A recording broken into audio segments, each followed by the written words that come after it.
بسم اللہ الرحمن الرحیم۔ سورہ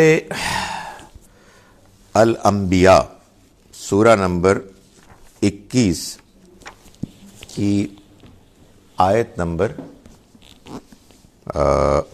85 سے 85 سے ہمیں آج کا سبق شروع کرنا ہے۔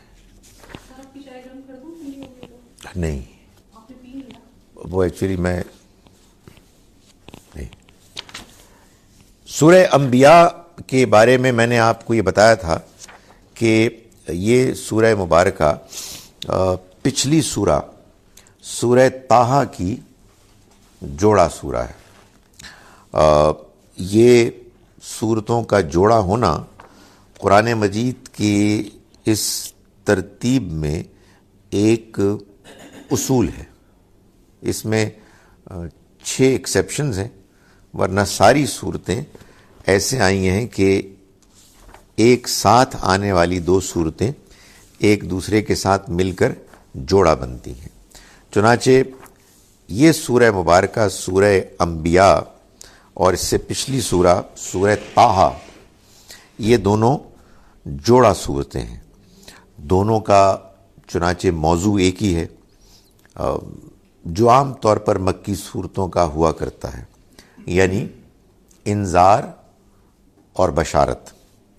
ان لوگوں کو کہ جو انکار کر رہے تھے، ضد ہٹ دھرمی میں مبتلا تھے، وہ ان کو وارن کیا گیا ہے کہ اگر انہوں نے اپنے اس رویے کو جاری رکھا تو وہ اللہ کے ہاں اس دنیا میں بھی اور آخرت میں بھی پکڑے جائیں گے، اور جو صحیح رویہ اختیار کرتے ہوئے قربانیاں دے رہے تھے، مشکلات سے دوچار تھے، انہیں خوشخبری سنائی گئی ہے کہ ان کے لیے اللہ کے ہاں بالآخر اس دنیا میں بھی کامیابی ہے، اس لیے کہ وہ اللہ کے رسول کے ساتھی ہیں، اور آخرت میں ان کو اس پر اللہ تعالیٰ خوب اجر دے گا۔ دونوں صورتوں میں یہ تو ہوا ہے کہ نبی اکرم صلی اللہ علیہ وسلم کو صبر کے ساتھ انتظار کرنے کی تلقین کی گئی ہے۔ بس فرق یہ ہے کہ جو مثالیں بیان کر کے حضور اور آپ کے ساتھیوں کو تسلی دی گئی، اطمینان دلایا گیا، اس میں سورہ طٰہٰ میں ایک ہی داستان ہے، اور وہ ہے موسیٰ علیہ السلام کی۔ اور سورہ انبیاء میں ہم نے پچھلے سبق کہ ان سب نے انہی مراحل سے گزر کے اللہ کے طرف رجوع کیا، اللہ کے بتائے ہوئے راستے کو اختیار کیا، اور اللہ نے بالآخر ان سب کو سرخرو کیا۔ ہم آیت نمبر 84 تک 84 تک ہم کر چکے ہیں۔ اب فرمایا وَإِسْمَاعِيلَ وَإِدْرِيسَ وَذَا الْكِفْلِ، اور اسماعیل اور ادریس اور ذوالکفل پر بھی کیا یہی عنایت ہوئی۔ جن عنایتوں کا ذکر اللہ تعالیٰ نے اس سے پیچھے ابراہیم علیہ السلام اور اس کے بعد نوح علیہ السلام، داؤد علیہ السلام، سلیمان علیہ السلام، ان سب کے بارے میں بیان فرمایا، اور پھر ہم نے دیکھا کہ اس کے بعد خاص طور پر ذکر آیا اللہ کی طرف سے ایوب علیہ السلام کا، یعنی ان کے اوپر مشکلات آئیں، بیماری آئی، گھر والے چھٹ گئے، مگر انہوں نے صبر اور تحمل کے ساتھ ان ساری آزمائشوں میں پورا اتر کے اپنے آپ کو اللہ کی اس رحمت کا مستحق بنایا جس کا ظہور اس دنیا میں بھی ہوا، اور آخرت میں بھی وہ اللہ کے ہاں پیش بہا انعام سے مالا مال ہوں گے۔ انہی عنایات کا ظہور اسماعیل، ادریس اور ذوالکفل کے معاملے میں بھی ہوا۔ اسماعیل علیہ السلام کو تو ہم جانتے ہی ہیں، یعنی عربوں کے جد امجد ابراہیم علیہ السلام کے جو 2 نمایاں بیٹے تھے، ان میں کے بڑے بیٹے جن کے ساتھ مل کر اللہ تعالیٰ نے حکم دیا ان کے والد کو اور ان کو کہ وہ اس کا گھر تعمیر کریں مکے میں، اور پھر وہ وہاں رہے، اور ان سے جو پھر نسل نکلی وہ بنی اسماعیل کہلائی۔ مختلف آزمائشوں کے دور سے وہ گزرے، اور انہوں نے ایک ایسی مثال قائم کی کہ جو پھر بعد میں معلوم ہوتا ہے صدیوں تک عربوں کے ہاں دین ابراہیمی کا چرچا رہا۔ یہ بات آپ کو معلوم ہے کہ نبی صلی اللہ علیہ وسلم کی تشریف آوری کے موقع پر بھی عرب معاشرے میں دین ابراہیمی کچھ نہ کچھ شکل باقی تھی۔ حج تو کافی حد تک اسی شکل میں تھا، ظاہر ہے ہر جگہ شرک کی آمیزش ہو گئی تھی، لیکن بعض لوگ نماز بھی پڑھتے تھے، جمعے کی نماز کا بھی کہیں کہیں ذکر ملتا ہے۔ اسماعیل علیہ السلام سے تو قرآن مجید کے اولین مخاطب واقف تھے، لیکن ادریس اور ذوالکفل یہ دو ایسے پیغمبر ہیں کہ جن کا ذکر نہیں ملتا۔ یعنی قرآن مجید سے یہ معلوم ہوتا ہے کہ آپ جب قرآن کی کوئی بات پڑھتے ہیں تو بعض اوقات قرآن کے خارج میں کچھ تفصیلات مل جاتی ہیں، لیکن وہ ضروری نہیں ہے۔ اور قرآن کا اپنا یہ ایک مزاج ہے کہ قرآن نے بات کی ہے خاص طور پر اس علاقے سے متعلق کہ جس علاقے میں قرآن اترا۔ بعض باتیں ایسی ہیں کہ جو اس علاقے سے باہر لوگوں کے لیے وہ اجنبی ہیں۔ یعنی مثال کے طور پر یہودی اعتراض کرتے ہیں کہ ہم نے تو کبھی عزیر کو اللہ کا بیٹا نہیں مانا، تو حقیقت واقعہ یہ ہے کہ دنیا میں بیشتر علاقوں میں ایسا تو نہیں ہوا، مگر عرب کے اس ماحول میں ایسا ہی ہوتا تھا۔ اسی طرح سے میں یہ آپ کو پہلے بھی بتا چکا کہ مسیحیوں کے ہاں جو ان کے وہ نظریات کہ جو قرآن کے اصولوں کی روشنی میں جن پر آپ تنقید کر سکتے ہیں، اس میں ایک نظریہ کفارے کا نظریہ بھی کہ مسیح علیہ السلام کی اس جو تصور کیا انہوں نے قربانی کو، اللہ نے ان کے ماننے والوں کے گناہوں کا کفارہ بنا دیا۔ قرآن میں اس کا کوئی ذکر نہیں۔ مسیح علیہ السلام کے بیٹے ہونے کا، اللہ کے بیٹا ہونے کا دعویٰ، اس کو تو قرآن نے بہت کنڈیم کیا ہے، تثلیث کو بیان کر کے اس کو بھی کرٹیسائز کیا ہے، لیکن اس کو بیان نہیں کیا۔ معلوم ہوتا ہے کہ اسی طرح کا معاملہ یہاں بھی ہے کہ یہ دو پیغمبر تھے جن کو اہل عرب جانتے تھے، خدا تعالیٰ نے ان کا نام لیا، وہ جان گئے۔ ہمارے لیے اگر کوئی تفصیلات ہوتی تو ہم بھی جان لیتے، مگر ہمارے پاس کوئی تفصیلات نہیں ہے۔ صرف ایک وضاحت ہے کہ یہ ہمارے ہاں جو بعض لوگوں نے نظریہ پیش کیا کہ ذوالکفل گوتم بدھ ہے، بدھا، یہ ٹھیک نہیں ہے۔ یعنی یہ ٹھیک نہیں ہے، خیر یہ تو بڑی سٹیٹمنٹ ہے، ہاں ٹھیک معلوم نہیں ہوتا ہے، اس کے ٹھیک ہونے کے امکانات بہت کم ہیں۔ وجہ کیا ہے؟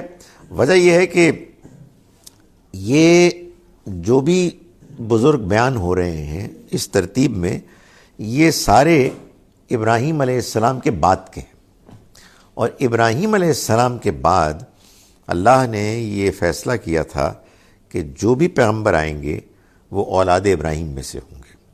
تو یہ بات تو معلوم ہے نا کہ گوتم بدھ تو اس علاقے کے ہیں، آپ کے انڈیا کے، اور ظاہر ہے کہ ان کا تعلق اس علاقے سے نہیں ہے جہاں سے ہونے کے نتیجے میں یہ امکان تھا کہ وہ اولاد ابراہیم میں سے ہوتے۔ لیکن لوگوں نے ایسا کیوں کہا؟ وہ اس کی وجہ یہ لفظ ہے، یعنی یہ جو نام ہے اس میں وہ کہتے ہیں نا کہ گوتم بدھ جو ہے وہ کپل وسط اس کا تھا علاقہ، تو عربی میں پے تو نہیں ہوتا، آپ کا بھی پاکستان عربی میں پاکستان بن گیا، سو یا پے بے بن جائے گا یا پھر وہ فے بن جائے گا۔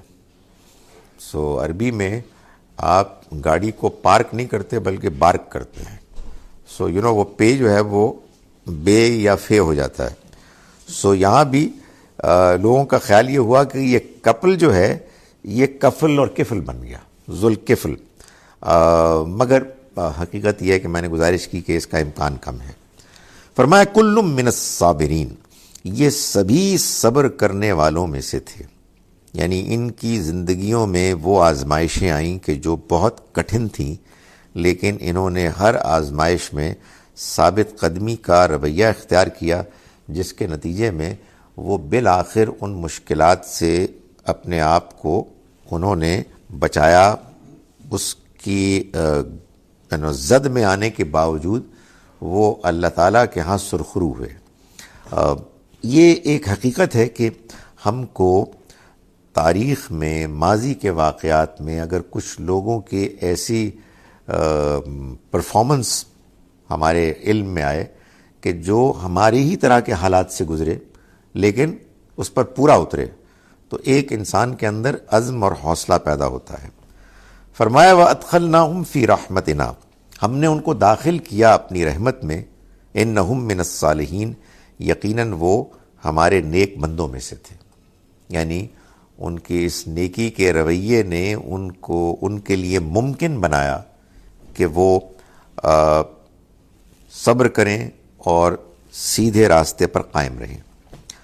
وَظَنُّونَ، اور وعلیکم السلام، مچھلی والے بھی، یعنی یونس علیہ السلام، یہ بھی اسی فہرست میں ان کا ذکر آ رہا ہے۔ یہ میں آپ کو بتا چکا ہوں، کئی مرتبہ بتایا میں نے آپ کو کہ یہ نون ہے، یہ عربی میں مچھلی کے لیے آتا ہے، یہاں یہ لفظ استعمال ہوا ہے۔ سورہ نون میں وَلَا تَكُنْ كَصَاحِبِ الْحُوتِ، وہی مچھلی کے لیے وہاں حوت استعمال ہوا اور یہاں نون، تو فرمایا کہ وَظَنُّونَ، اور مچھلی والے پر بھی ہماری عنایت ہوئی، یعنی یونس علیہ السلام۔ ان کو مچھلی والا اس لیے کہا گیا کہ یہ بھی آ جائے گا کہ ان کی زندگی میں یہ ایک بڑا واقعہ ہوا کہ ان کو مچھلی نے نگل لیا، اور پھر انہوں نے اللہ سے دعا کی، جس کا ذکر ابھی ہم پڑھیں گے۔ تو ظاہر ہے کہ غیر معمولی چیز ہوئی، تو اس غیر معمولی واقعے کی وجہ سے ان کو اللہ تعالیٰ نے، معلوم ہوتا ہے کہ ایک اچھے پیار کے انداز میں مچھلی والے کے لقب سے پکارا، اور مچھلی والے پر بھی ہماری عنایت ہوئی۔ اذ ذہب مغاضبا، جب وہ نکلا غضب کے ساتھ، یعنی ان کو غصہ آ گیا۔ فظن ان لن نقدر علیہ، تو انہوں نے گمان کیا کہ ہم اس پر کوئی گرفت نہ کریں گے۔ اصل میں ہوا یہ کہ انہوں نے اپنی قوم کو دعوت دی۔ یہ قوم اصل میں عراق میں ایک شہر تھا نینوا، اس میں کہتے ہیں کہ کوئی 1 لاکھ لوگوں کی آبادی تھی، اور وہ اللہ کی طرف سے مامور تھے کہ اپنی اس قوم کو، بستی والوں کو خبردار کریں۔ اللہ کا یہ قانون، ظاہر اللہ کے پیغمبر تو جانتے ہی تھے کہ اگر قوم نے انکار کر دیا تو پھر ان کے اوپر عذاب آ جائے گا، اور یہ عذاب آتا اس وقت کہ جب اللہ کے رسول اس قوم کو دعوت دینے کے بعد، مایوس ہونے کے بعد ہجرت کر جاتے، ہجرت پر مجبور ہو جاتے ہیں۔ اس میں کئی فیکٹرز ہوتے ہیں، وہ ستاتے بھی ہیں، مجبور بھی کرتے ہیں، اور ان کا انکار حد کو پہنچ جاتا ہے۔ ایک وہ چیز کہ جو یونس علیہ السلام کے ذہن سے محو ہو گئی، وہ یہ تھی کہ یہ ہجرت کا فیصلہ پیغمبر خود نہیں کرتے، بلکہ اللہ کی طرف سے جب حکم آتا ہے تو تب وہ ہجرت کرتے ہیں۔ لیکن حقیقت یہ ہے کہ ایک اسیسمنٹ تو اللہ کے رسول کی بھی ہوتی ہے نا، کہ بھائی میں کتنا بتاؤں، 2 نہیں، 4 نہیں، 10 نہیں، 12 نہیں، 20 مرتبہ ان کے پاس آ چکا ہوں، اور وہی یہ مذاق اڑاتے ہیں اور ضد کرتے ہیں اور کوئی دلچسپی نہیں لیتے۔ تو کسی موقع پر وہ غصے میں آ گئے اور غصے میں آ کے نکل گئے۔ بھائی ہونا تو بالآخر یہی تھا نا کہ قوم نے انکار کیا، پیغمبر نے ان کو چھوڑا، چلے گئے، لیکن اللہ تعالیٰ بھائی اپنے اصولوں پر بڑے فرم ہیں. اللہ کے ہاں جب یہ طے ہے کہ ہجرت ہوگی جب ہجرت کا وقت آئے گا، وہ جو خدا کے ہاں ایک پیمانہ ہے، تھریشولڈ ہے کہ یہ لائن ہے، یہ جب یہاں پہنچو گے تو پھر فیصلہ ہوگا، اس سے پہلے نہیں ہو سکتا. ان سے یہ غلطی ہوئی اور انہوں نے خیال کیا کہ ہم ان پر کوئی گرفت نہیں کریں گے، یعنی ان کے اس فیصلے اجتہاد کو مان لیں گے. فنادى فی الظلمات، تو انہوں نے پکارا اندھیروں میں. یعنی کہتے ہی ہیں کہ کچھ بائبل میں بھی اس کا ذکر ہے، قرآن میں بھی اس کے اشارات ہیں کہ سورہ صافات میں اس کا ذکر زیادہ آیا ہے کہ جب وہ نکلے تو دیکھا کہ کشتی بس نکلنے کے لیے تیار ہے، دریا کو پار کرے گی، وہ کہیں اور چلے جائیں گے. غصے میں آدمی ہوتا ہے ذرا دور ہی جاتا ہے. تو وہ جب کشتی میں بیٹھے اور لوگ بھی سوار تھے تو موجوں نے آ کے تو کشتی کو ڈاواں ڈول کرنا شروع کر دیا. اب معلوم ہوتا تھا کہ یہ تو ڈوبنے والی ہے. تو اس موقع پر پھر یہی ان لوگوں کے ہاں ایک خیال وہم تھا کہ اس طرح کی اگر کوئی مشکل آ جائے کسی کشتی پر تو بس سمجھ لو کہ کوئی غلام اپنے آزاد کو اپنے آقا کو، مالک کو چھوڑ کے بھاگا ہے، تو اس کو اگر اٹھا کے پھینک دو گے تو نحوست ختم ہو جائے گی اور طوفان تھم جائے گا. تو اب سوال ہی پیدا ہوا کہ یہ کون ہے ایسا ان میں سے؟ شکل دیکھ کے تو نہیں آدمی اندازہ کر سکتا تھا. تو پھر ان کے ہاں ایک اور طریقہ تھا کہ قرآن اندازی ہوگی، اور قرآن اندازی میں جس کا نام نکلے گا وہی ہوگا کہ جو بھاگا ہے. تو اس میں انہوں نے سب کے نام ڈالے اور قرآن اندازی کے لیے یونس علیہ السلام کو کہا جی کہ آپ پرچی نکالیں، اس لیے کہ وہی دیکھنے میں سب سے زیادہ بزرگ تھے. ظاہر ہے اللہ کے پیغمبروں کے چہرے سے ہی معلوم ہوتا ہے کہ وہ اللہ والے ہیں. تو انہوں نے پرچی نکالی تو ان کا نام تھا. یہ بھی کہا آتا ہے کہانی، مطلب جو بیان کرتے ہیں کہ انہوں نے اس کو نہیں مانا، نہیں یار یہ گڑبڑ ہو گئی ہے. ایک مرتبہ پھر کریں، دوبارہ کیا، دوبارہ ان کا نام، سہبارہ کیا، سہبارہ ان کا نام. تو اس کے بعد انہوں نے کہا یہ کچھ نہیں ہو سکتا. تو ان کو پھر انہوں نے دھکیل دیا اور وہ یعنی پانی میں ڈالے گئے اور وہاں مچھلی نے ان کو نگل لیا. اور معلوم ہوتا ہے کہ ویل مچھلی ہوگی، ظاہر بڑی مچھلی ہوگی تبھی وہ اندر گئے.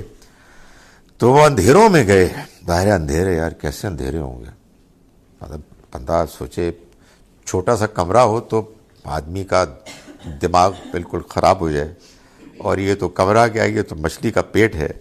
تو اس اندھیرے میں جا کے انہوں نے وہ کہا جس کو کہ اب ہمارے ہاں لوگ آیت کریمہ کہتے ہیں، لا الہ الا انت، نہیں ہے کوئی معبود سوائے تیرے، سبحانک، تو ہر عیب سے پاک ہے، انی کنت من الظالمین، میں ہی ظالموں میں سے، بے شک میں ہی ظالموں میں سے ہوں.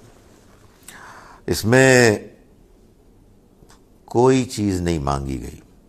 اصل میں مانگنے کا بہترین طریقہ یہی ہے کہ اپنی غلطی کا اعتراف، خدا کی عظمت، خدا کے ہر عیب سے پاک ہونا، خدا تعالیٰ کا ہر دعا کا سننے والا ہونا، دعا کا قبول کرنے والا ہونا. بس آپ اس کا اظہار کریں، یار میں کیا اس سے فرمائش کروں، یعنی وہ جانتا ہے، مطلب ہی نوز بیٹر کہ میری کیا پرابلم ہے. اور بندے کو کہیں گے خدا میں ظالم تھا، میں نے زیادتی کی. بس یہ معلومات ہے کہ ایسی غیر معمولی دعا تھی کہ اس کے بعد فاستجبنا لہ، تو ہم نے اس کی دعا قبول کر لی. ونجیناہ من الغم، اور اس کو اس کے غم سے نجات دی. سو ظاہر ہے کہ یہ وہ غیر معمولی دعا ہے کہ جو جب ان کے دل کی گہرائی سے نکلی ہوگی، اور خاص طور پر وہ جو سچویشن تھی، قرآن کہتا ہے نا کہ جب آدمی ڈیسپریٹ ہو کے دعا کرتا ہے تو قبول ہوتی ہے. یعنی خدا تعالیٰ نے یہ بات سورہ نمل میں، قصص میں نہیں، نمل میں، سورہ نمل میں اپنے وجود کے دلائل میں سے ایک بڑی دلیل کے طور پر پیش کیا کہ تم کیا دیوانے لوگ ہو کہ اس کو چھوڑ کے اوروں کو پکارتے ہو. امن یجیب المضطر اذا دعاہ فیکشف السوء، بھلا وہ کہ جو دعا سن کر قبول کرتا ہے اس کی کہ جو مضطر ہے، مضطر بے قرار، ڈیسپریٹ، اور تکلیف کو دور کرتا ہے، اس کو چھوڑ کے تم ان کے پاس جا رہے ہو جن کی کوئی حقیقت ہی نہیں ہے. سو یہاں بھی ظاہر ہے کہ ایک ڈیسپریشن تھی. وہ یہ لگتا ہے کہ کچھ ہے اللہ تعالیٰ کی طرف سے ایک تقاضا. وہ ہے نا سورہ توبہ میں 3 بندے تھے، صحابہ تھے مگر کمزوری انہوں نے دکھائی. تبوک میں نہیں گئے، وہ ٹھیک تھے، وہ there was no problem with them، لیکن منافق نہیں تھے. تبوک کی مہم اصل میں اس لیے تھی کہ منافق اور مومن الگ الگ ہو جائیں، لیکن کچھ درمیان کے لوگ بھی تھے. تو یہ 3 خاص طور پر وہ تھے، اچھے بھلے لوگ تھے، نیک لوگ تھے، کھاتے پیتے تھے، کوئی ان کو پرابلم نہیں تھی. ہوگی سستی یار. اس کے بعد جب واپس آئے ہیں تو بعض لوگوں نے اپنے آپ کو باندھ دیا مدینہ منورہ میں ادھر مسجد کے ستونوں سے، اور رو پڑے، اللہ کے آگے گڑ گڑائے، معافی ہو گئی. ادھر کچھ لگتا تھا کہ کوئی اتنی زیادہ بھی کوئی زیادہ وہ نہیں تھی رجوع کی کیفیت. they were sorry about it مگر not to the level that the Almighty expected them to be. کچھ تھا، کچھ ابھی کمی. تو خدا تعالیٰ نے ان کا سوشل بائیکاٹ کرا دیا. ایوری بڈی لیفٹ دیم. اکیلے کچھ 40-50 دن رہے. اس کے بعد قرآن یہ کہتا ہے کہ جب ان کو یہ احساس ہوا کہ خدا کو چھوڑ کر وہ کہیں نہیں جا سکتے سوائے خدا ہی کے پاس، یعنی جب ان کے اندر وہ کیفیت پیدا ہو گئی تو پھر اللہ نے معاف کیا. تو یہ ایک حقیقت ہے کہ میں دیکھتا ہوں اپنے آپ کو تو میں معافی تو مانگتا رہتا ہوں، اور ایسی ہوتی ہے روٹین کی معافی. تو اللہ میاں کو چاہیے اندر سے آئی، اندر سے وہ آدمی کو دعا کرنی چاہیے. اللہ میاں کی دعا میں سکھا دے، کیونکہ صرف الفاظ بھی بڑی چیز ہوتی ہیں، بیکاز ایٹ لیسٹ الفاظ آپ کو اس ڈائریکشن کی طرف لے جاتے ہیں. مگر معلوم یہ ہوتا ہے کہ زیادتی جتنی بڑی ہے معافی بھی اتنی بڑی ہونی چاہیے. مطلب معافی کے مانگنے کا عمل بھی اتنا ہی بڑا ہونا چاہیے، یعنی مخلصانہ. حضرت یونس نے جو دعا مانگی بڑی غیر معمولی دعا تھی. یعنی الفاظ بھی غیر معمولی تھے، لیکن الفاظ کے ساتھ کیفیت بھی غیر معمولی تھی. یہ میں اس لیے بھی کہہ رہا ہوں کہ ہمارے ہاں لوگ کہتے ہیں کہ اب ہم آیت کریمہ کا ورد کریں گے. تو بھائی بات یہ ہے کہ بے شک آپ کریں، ہم کون سا آپ کو روک سکتے ہیں، بادشاہ ہیں آپ لوگ. مگر بات یہ ہے کہ ان الفاظ کے ساتھ وہ کیفیت ہونی چاہیے، اور جس بندے کے ساتھ کوئی پرابلم ہو رہی ہے وہ بندہ کرے نا. خدا تعالیٰ کے آپ رولز نہیں توڑ سکتے. اس کا رول یہ ہے کہ اگر کہیں کسی سے کوتاہی ہوئی ہے تو وہی پھر اللہ سے معافی مانگے، اور مانگے وہ گڑ گڑا کے. تو ہم نے نجات دی اس کو غم سے. وَكَذَلِكَ نُنْجِ الْمُؤْمِنِينَ، اور ہم اسی طرح سے ایمان والوں کو نجات دیتے ہیں. یعنی ایمان والے بھی ظاہر ہے کہ ان سے غلطیاں ہو جاتی ہیں، لیکن ان کی غلطیوں کے بعد ان کو اللہ کی طرف سے نجات ملتی ہے جب کہ وہ اپنے ایمان کو ثابت کر دیتے ہیں. وَزَكَرِيَّا، اور زکریا پر بھی اللہ کی عنایت ہوئی. یعنی یہ قرآن کا آپ اور صورتوں میں بھی سٹائل دیکھیں گے کہ بس لفظ آ جاتا ہے، نام آ جاتا ہے، اور پیچھے کی پوری بات اس میں شامل ہوتی ہے. وزکریا کا مطلب سادہ ترجمہ تو ہوگا اور زکریا، لیکن نہیں، پوری بات پیچھے سے جوڑیں گے تو ہوگی.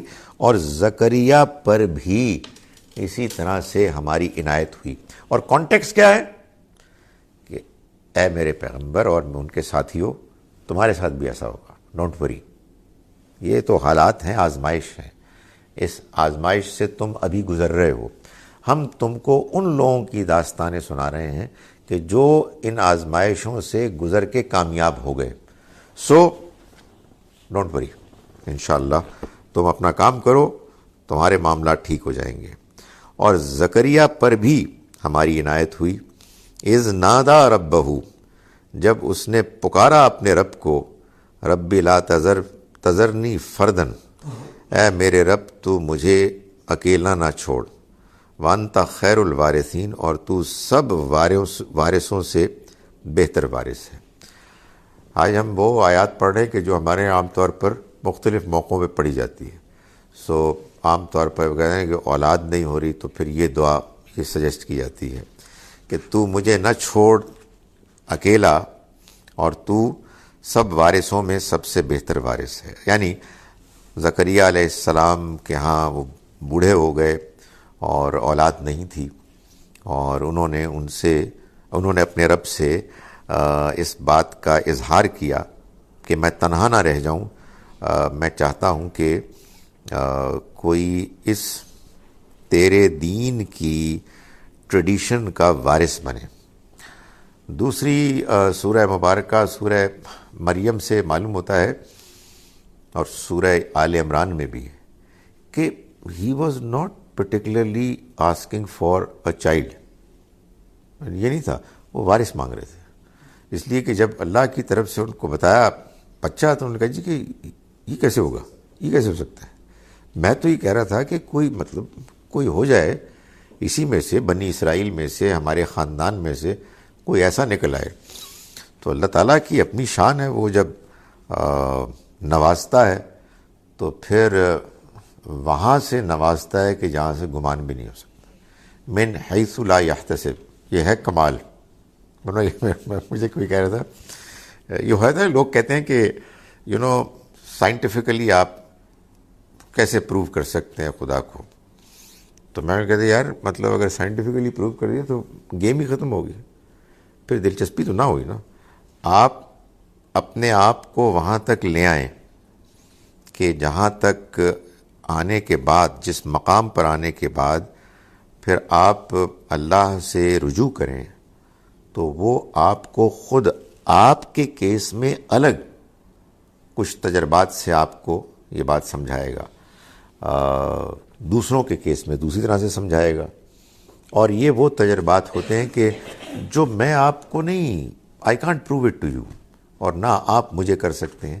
اس سے پہلے وہاں تک پہنچنے کے لیے بہت دلائل ہیں، یعنی ایسا نہیں کہ دلائل نہیں ہیں، لیکن دلائل سے آگے پھر اللہ تعالیٰ یہ بھی چاہتے ہیں کہ بندہ کچھ ہمبل بھی ہو، مطلب اکڑ کے بیٹھ کے کہیے کہ وہ آ کے تو اپنے آپ کو ثابت کرے، نہیں، وہ انٹرسٹڈ نہیں ہے، آپ کو انٹرسٹڈ ہونا چاہیے۔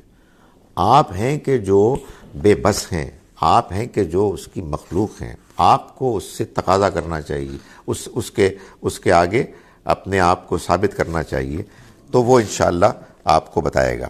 تو زکریہ علیہ السلام نے جب اپنے رب کو پکارا تو یہ بھی ساتھ کہا کہ وَأَنْتَ خَيْرُ الْوَارِثِينَ، یہ بات ہمیں معلوم ہے کہ تو بہترین وارث ہے، یعنی یہ جو میں لیگسی چھوڑ کے جا رہا ہوں، یہ مجھے معلوم ہے کہ یہ ضائع نہیں ہوگی، بلکہ تو کسی کو پیدا کر دے گا، تو کہیں اس دین کے پیغام کو آگے پھیلانے کے لیے بندوبست کر دے گا۔ لیکن میری دلچسپی یہ ہے کہ یہ میرے خاندان میں سے ہو۔ یہ ہوتی ہے نا، ظاہر ہر آدمی کی ایک خواہش ہوتی ہے کہ ہماری فیملی میں سے ہو، ہمارے اس انوائرنمنٹ میں سے ہو۔ فاستجبنا لہو، تو ہم نے اس کی دعا قبول کی، ووہبنا لہو یحییٰ، اور ہم نے اس کو یحییٰ عطا فرمایا، واصلحنا لہو زوجہ، اور ہم نے اس کے لیے اس کی بیوی کو ٹھیک کر دیا۔ یہ لفظ یہاں بالکل صحیح اپنے مفہوم میں استعمال ہوا ہے۔ اصلحنا، یہ جو ہے نا اعمال صالحہ، یہ ہوتا ہے اپروپریٹ، بالکل ٹھیک، یعنی جو نیک اعمال ہم جس کا ترجمہ کرتے ہیں، عمل صالح کا مطلب وہ عمل کے جو بالکل ٹھیک عمل، اور سچی بات ہے نیکی کا عمل وہی ہوتا ہے جو ٹھیک ہوتا ہے، جو عمل ہونا چاہیے۔ تو یہاں یہ اپنے اس لٹرل مفہوم میں استعمال ہوا ہے کہ ہم نے اس کی بیوی کو اس کے لیے اصلاحنا، ٹھیک کر دیا۔ یعنی ان کو اس مقصد کے لیے جو ان کے اندر ان کی عمر میں ایک کمی کمزوری تھی وہ ٹھیک ہو گئی. انہم کانوا یسارعون فی الخیرات، یہ وہ لوگ تھے کہ جو نیکی کے کاموں میں سبقت کرتے تھے. سبقت یعنی ایک ہوتی ہے نیکی جو بس آدمی کر دیتا ہے روٹین میں، ایگری کرتا ہے اچھی بات ہے کرنی چاہیے. ایک نیکی وہ ہوتی ہے جس میں آگے بڑھتا ہے آدمی دوسروں کو پیچھے چھوڑنے کے لیے، یعنی درجہ احسان جس کو ایکسلنس کہتے ہیں نا. تو اللہ تعالیٰ نے اپنے پیغمبروں کی تعریف کی اور یہ کہا کہ یہ وہ لوگ تھے کہ جو یسارعون فی الخیرات اور ایک دوسرے کو پیچھے چھوڑنے کی تگ و دو میں لگے رہتے تھے. اور صرف یہی نہیں، وَيَدْعُونَنَا رَغَبًا وَرَهْبًا، اور وہ ہمیں پکارتے رغباً ورہبا، امید، یہ دونوں ہی کیفیات ان میں ہوتی ہیں. بندے کی کیفیت بدلتی رہتی ہے نا. بعض اوقات یہ ہوتا ہے کہ آدمی کہتا ہے کہ یار اللہ کی بڑی رحمت ہے یار، امید ہے اللہ سے انشاءاللہ سب ٹھیک ہو جائے گا، I am not performing too bad اور بعض اوقات آدمی کہتا ہے یار کیا ستیہ ناش کیا میں نے، بہت ہی گڑبڑ ہو گئی ہے. سو یہ دونوں چیزیں اپنی جگہ پہ مطلوب ہیں. سو ظاہر ہے وہ تو بہت بڑے لوگ تھے، وہ نیکی میں ایک دوسرے سے آگے بڑھنے کی کوشش کرتے اور ہم کو پکارتے. تو یہ ان کا معاملہ ہوا. وَكَانُوا لَنَا خَاشِعِينَ، اور وہ ہمارے آگے خشوع کرتے تھے، یعنی عاجزی انکساری کے ساتھ وہ بچھے رہتے تھے. وَالَّتِي أَحْسَنَتْ فَرْجَهَا، اور وہ خاتون بھی کہ جنہوں نے اپنے دامن کو پاک رکھا.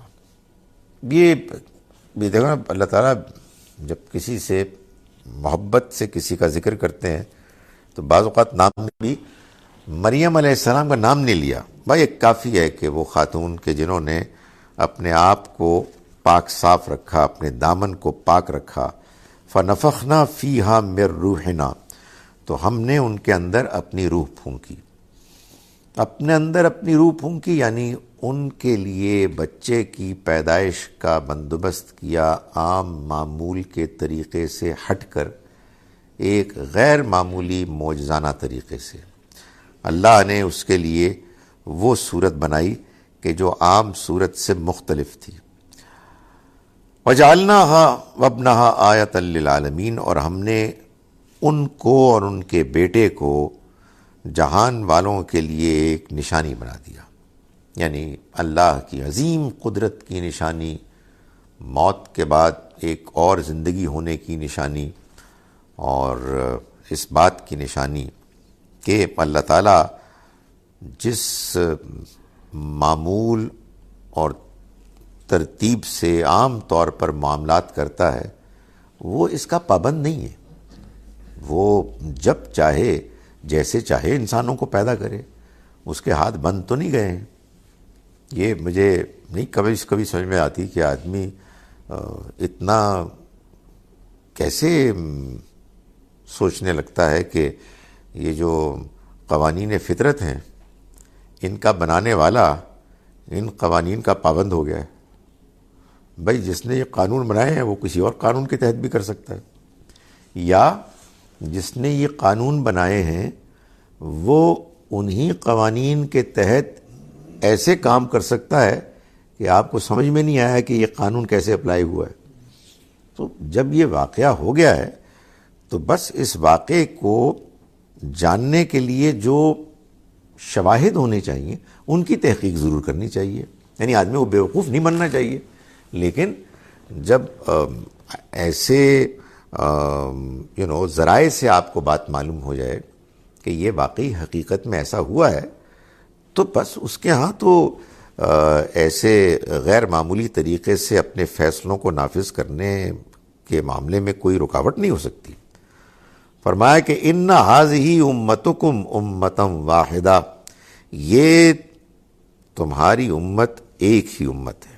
یعنی یہ جتنے بھی پیغمبر آئے یہ سب کے سب اصل میں ایک ہی امت ہے. یہ گویا کہ خلاصہ کر دیا پوری بات کا. ہم نے ان کو جو بھیجا یہ سارے کے سارے مل کر ایک ہی دین پیش کرتے تھے. مختلف زمانوں میں آئے، مختلف علاقوں میں آئے، مختلف زبانیں بولیں، لیکن بات ایک ہی کی. دین کا پیغام ایک ہی تھا. وہ نظریات، وہ عقائد، وہ ایمانیات جو انہوں نے بیان کیے وہ سب کے ہاں یکساں تھے. کسی قسم کی کوئی ان کے درمیان تضاد کی کیفیت نہیں تھی. تو یہ تمہاری امت ہے، ایک ہی امت ہے. وانا ربکم، اور میں تمہارا رب ہوں. فاعبدون، تو میری ہی عبادت کرو. یعنی یہ ہے اصل میں اس دعوت کا خلاصہ کہ جو سارے پیغمبر لے کر آئے کہ اللہ کے بندو، یہ دنیا جس میں تم رہ رہے ہو یہ اس رب نے بنائی ہے کہ جو تمہارا خالق ہے، جو تمہارا پالنے والا ہے، تمہاری دعائیں سننے والا ہے. وہ ہے کہ جو اس کا حق رکھتا ہے کہ تم اس کے آگے جھکو، اس کی مانو، اس سے مانگو، اس کے بتائے ہوئے راستے کو اختیار کرو.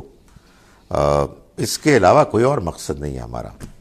یہ بھی ایک بڑی دلچسپ بات ہے کہ خدا تعالیٰ بار بار قرآن مجید میں کہتا ہے کہ اللہ نے بندوں کو بنایا کس لیے؟ فاعبدون، میری عبادت کریں. وما خلقت الجن والانس الا لیعبدون، میں نے نہیں پیدا کیا جنوں کو اور نہ انسانوں کو مگر اس لیے کہ وہ میری عبادت کریں. تو لوگوں نے کہا کہ نہیں یار یہ تو ایکسیپٹیبل نہیں ہے، کچھ اور ہونا چاہیے. درد دل کے واسطے پیدا کیا انسان کو، ورنہ طاعت کے لیے کچھ کرنا ہی کر روبیاں. کیا ایبسرڈ بات ہے یار. بات یہ ہے کہ پیدا کیا اس نے اپنی عبادت کے لیے. اس کی عبادت کا یہ ایک لازمی تقاضا ہے کہ جب آپ اس کی عبادت کریں گے تو آپ اس کے بندوں کا بھی خیال رکھیں گے. یہ تو نہیں ہو سکتا کہ آپ اس کی عبادت کریں اس کے بندوں کے ساتھ زیادتی کریں. مگر ترتیب یوں ہے، نہ کہ یہ کہ اس کی عبادت چھوڑ دیں اور اس کے بندوں کی خدمت کریں. جو ایسا کرتا ہے اس کا بنے گا کیا یہ اللہ جانتا ہے. ہمیں اس بارے میں کوئی ججمنٹل ہونے کی ضرورت نہیں ہے. اللہ سے اپنے لیے مانگنا چاہیے، خیر کی دعا کرنی چاہیے اور اوروں کے لیے بھی کرنی چاہیے. یعنی یہ بالکل ممکن ہے کہ لوگوں کو بعض اوقات اس معاملے میں غلطی لاحق ہو جائے. بعض اوقات یہ ہوتا ہے کہ انفارچونیٹلی مذہبی لوگ بڑی پور پریزنٹیشن کرتے ہیں. یعنی وہ ایسا دین کا نقشہ پیش کرتے ہیں کہ ایک عام آدمی اپنے کامن سینس سے جب دیکھتا ہے کہتے یار یہ ٹھیک نہیں ہے، اٹ ڈزنٹ میک سینس. تو وہ ایک ایکسٹریم ہو جاتی ہے. لیکن بہرحال وہ ایکسٹریم کیوں ہوئی خدا تعالیٰ اس کا فیصلہ کرے گا نا. اس کو معلوم ہے لوگوں کی کیا کیا لمیٹیشنز تھیں، ان کے کیا کیا حالات تھے. مگر the fact of the matter is کہ اللہ نے اپنے کلام میں اس بات کو بالکل واضح کیا ہے کہ اس نے پیدا اس لیے کیا ہے کہ فاعبدون، میری عبادت کرو. تو یہ جو ہم رکوع سجود کرتے ہیں، اس کو پکارتے ہیں، اس سے معافی مانگتے ہیں، یہ زندگی کا مقصد پورا کرتے ہیں. اور یہ جو عبادت ہے یہ اصل میں تو دل میں اس کے ساتھ تعلق ہے. اس کو بڑا ماننا، اس کا شکر ادا کرنا، اس سے معافی مانگنا، اس پر بھروسہ کرنا، گڑ گڑانا، یہ ہے اصل میں عبادت. عاجزی اور انکساری کے ساتھ اس کے آگے جھکنا. سر یہ حضرت مریم بھی تو ایک اس کی وجہ سے پیدا ہوئی تھی نا، جی حضرت مریم علیہ ہم بھی تو ان کی اس وجہ سے پیدا ہوئی تھی نا، منت مانگی تھی میرے خیال میں ان کے والدین نے. وہ تو بتایا گیا کہ ایسا ہوا تھا کہ سورہ آل عمران میں کہ ان کی والدہ نے منت مانی تھی اور وہ ایکسپیکٹ کری تھی کہ وہ بیٹا ہوگا. اللہ نے ان کی اس کو قبول کیا اور بیٹی پیدا ہوئی. تو اس سے ان کو ڈس اپوائنٹمنٹ ہوئی، مگر اللہ نے ان کو ایک ایسی شان کے ساتھ اس ماحول میں تربیت کا موقع فراہم کیا یہی حضرت زکریہ ان کے خالو، انہوں نے پھر ان کو بالآخر بیت المقدس میں ان کے دینی تربیت کی ذمہ داری ان کے ذمے آئی، اور وہ قرآن نے یہ بھی بیان کیا کہ نبی صلی اللہ علیہ وسلم کو خطاب کر کے، یعنی قرآن کے مخاطبین کو خطاب کر کے، کہ آپ تو وہاں نہیں تھے جب یہ آپس میں جھگڑ رہے تھے اس بات پر کہ کون مریم کی کفالت کرے گا، تو آپ تو وہاں نہیں تھے جب یہ اپنے اقلام سے قرآن اندازی کر رہے تھے۔ اس سے یہ معلوم ہوتا ہے، نہیں اس میں یہ جو اس طرح کی بات قرآن بیان کرتا ہے نا، تو اس میں اصل میں یہ بات بھی ہوتی ہے کہ یہ بائبل میں بھی نہیں ہے، یعنی بہت سی باتیں بائبل میں ہیں لیکن یہ وہاں بھی نہیں ہے، تو پھر یہ آپ کو کیسے معلوم ہوا؟ سو یقیناً وہ ان کو ان کی والدہ نے ان کے لیے منت مانی تھی۔ تو فرمایا وَتَقَطَّعُوا أَمْرَهُمْ بَيْنَهُمْ، لوگوں نے اپنے دین کو آپس میں ٹکڑے ٹکڑے کر ڈالا، یعنی یہ پیغمبر تو ایک ہی دین لے کے آئے تھے مگر پیغمبروں کے ماننے والے انہوں نے ٹکڑے ٹکڑے کر دیے۔ کُلٌّ إِلَيْنَا راجعون، یہ سبھی ہمارے طرف لوٹنے والے ہیں۔ قرآن نے اس کو بھی بیان کیا کہ اس کی وجہ کیا ہوتی ہے، بہت سی وجوہات ہوتی ہیں لیکن ان میں سے ایک وجہ یہ ہوتی ہے کہ ہر پیغمبر کا ماننے والا اپنے پیغمبر کی خوبیوں اور شانوں کو ایگزیجریٹ کرتا ہے، اور وہ ایسے ایگزیجریٹ کرتے ہیں، مبالغہ آمیزی کرتے ہیں کہ اس کے بعد کسی دوسرے کے بارے میں بات کرنے کا امکان ہی کوئی نہیں ہوتا۔ کبھی آپ کسی جذباتی شخص سے گفتگو کریں جو کسی کے بارے میں جذباتی ہے، تو آپ یہ محسوس کریں گے کہ باتیں نہیں ہو سکتی، اس لیے کہ اتنا زیادہ اس کا ان کے بارے میں بلڈ پریشر ہائی ہو چکا ہے کہ گفتگو ہو سکتی۔ تو قرآن نے اس کو بیان کیا کہ جو موسیٰ علیہ السلام والے تھے وہ ان کے بارے میں، اور جو عیسیٰ علیہ السلام والے تھے وہ ان کے بارے میں اتنے زیادہ جذباتی ہوئے کہ اس کے بعد اس کا کوئی امکان نہیں تھا کہ ان کو کوئی اور دعوت دی جا سکے۔ تو اس لیے یہ بھی ایک مسئلہ ہے کہ انسان کو ہمیشہ نارمل رہنے کی کوشش کرنا چاہیے۔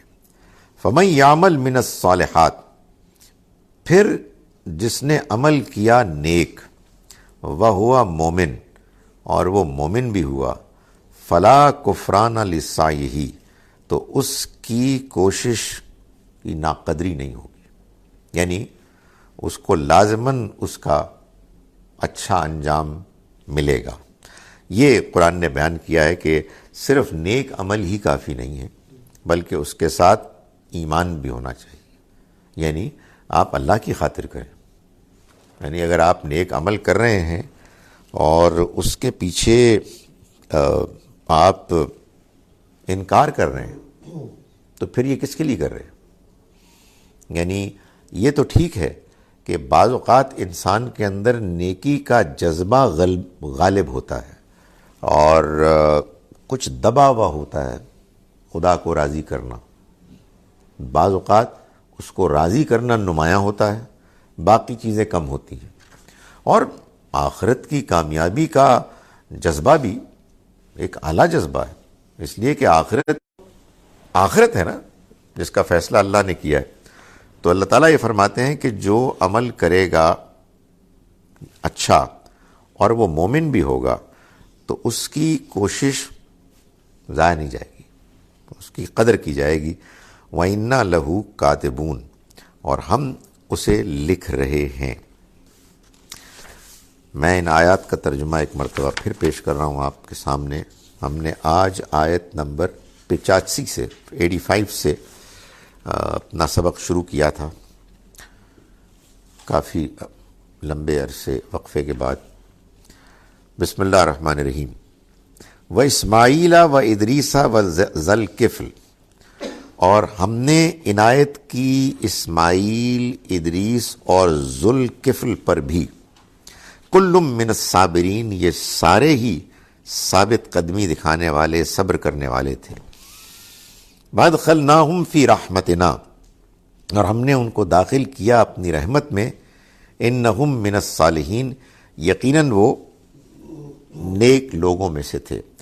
اچھا، ایک چیز یہ طے شدہ بات ہے کہ خدا تعالیٰ جب کسی ایک ہی آیت میں 2 3 4 پیغمبروں کا ذکر ایک ساتھ کرتا ہے تو اس کی بھی کوئی وجہ ہوتی ہے، چاہے ہم بتا نہ سکیں. یہ بھی ایک سوچنے تحقیق کرنے کا ایک موقع ہوتا ہے کہ بھائی why have they been put together. میں نہیں بتا سکتا، لیکن بہرحال کوئی وجہ ہوگی، کیونکہ قرآن مجید پر جب اس طرح سے بھی آپ غور کرتے ہیں تو آپ محسوس کرتے ہیں کہ حیرت انگیز حکمت ہے.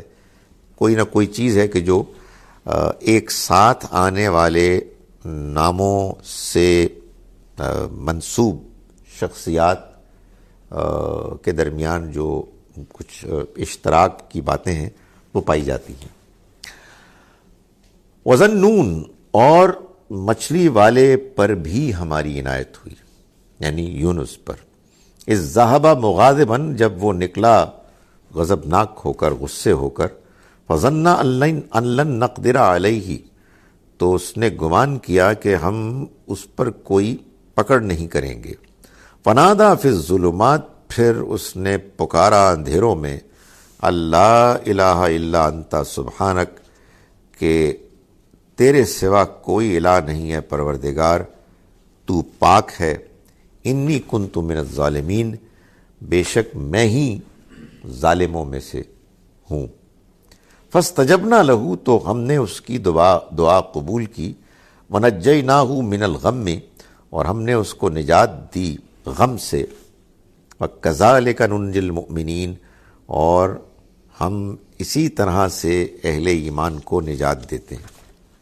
وزکریا اور زکریا پر بھی ہم نے عنایت کی. اذ نادا ربہ جب انہوں نے پکارا اپنے رب کو، رب لا تذرنی فردن اے میرے رب تو مجھے اکیلا نہ چھوڑیو. وانت خیر الوارثین اور تو بہترین وارث ہے، وارثوں میں سے سب سے بہتر وارث ہے. فاستجبنا لہ تو ہم نے اس کی دعا کو قبول کیا. ووہبنا لہ یحییٰ اور ہم نے اسے یحییٰ عطا کیے. واصلحنا لہ زوجہ اور ہم نے ان کی بیوی کو اس کے لیے ٹھیک کر دیا.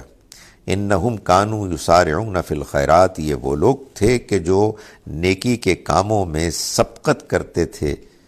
ویدعوننا رغبا ورہبا اور ہمیں پکارتے تھے امید اور خوف کی حالتوں میں. وکانوا لنا خاشعین اور وہ ہمارے آگے عاجزی اختیار کرتے تھے.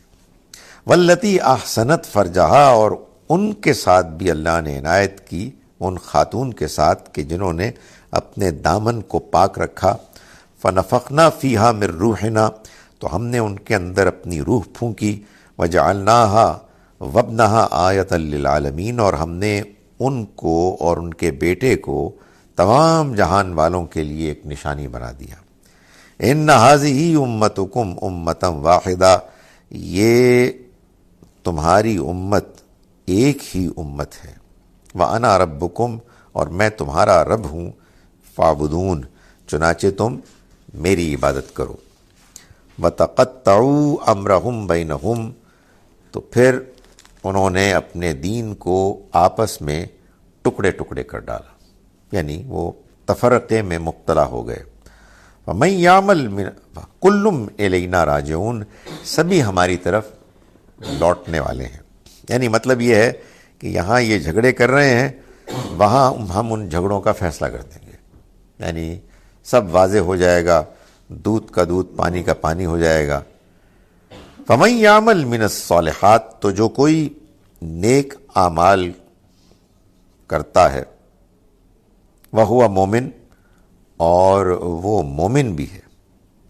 فَلَا كُفْرَانَ لِسَعْيِهِ تو اس کی کوشش کی کوئی ناقدری نہیں ہوگی، یعنی اس کی کوشش کو ہم شرف قبولیت بخشیں گے، اس کی قدردانی کریں گے.